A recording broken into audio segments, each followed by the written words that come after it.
រដ្ឋបាលរាជធានីភ្នំពេញចេញសេចក្តីជូនដំណឹងស្តីពីការចែកវិញ្ញាបនបត្រសម្គាល់ម្ចាស់អចលនវត្ថុនិងមោគភាពនៃប័ណ្ណសម្គាល់សិទ្ធិកាន់កាប់ប្រើប្រាស់ដីធ្លីឬប័ណ្ណសម្គាល់សិទ្ធិកាន់កាប់អចលនវត្ថុ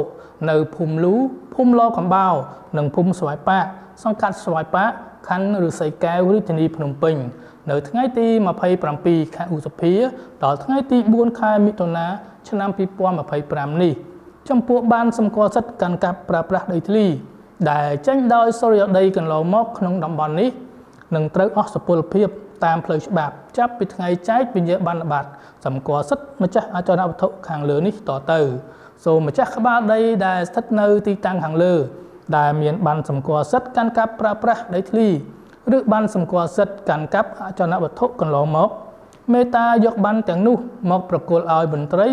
ដ្ឋបាលសុរិយោដីនៅភូមិលូភូមិឡកំបោរនិងភូមិស្វាយប៉ាកសង្កាត់ស្វាយប៉ាកខណ្ឌឫស្សីកែវរាជធានីភ្នំពេញនៅថ្ងៃទី27ខែឧសភាដល់ថ្ងៃទី4ខែមិថុនាឆ្នាំ2025នេះជាកំហិតចំពោះម្ចាស់បំណុលដែលទទួលបញ្ចាំឬដាក់ធានាពាក់ព័ន្ធនឹងក្បាលដីក្នុងតំបន់វិនិច្ឆ័យខាងលើនេះសូមយកប័ណ្ណទាំងនោះមកជូនមន្ត្រីសុរិយោដីធ្វើនិយត្តកម្មដើម្បីការធានាប្រាក់របស់លោកអ្នក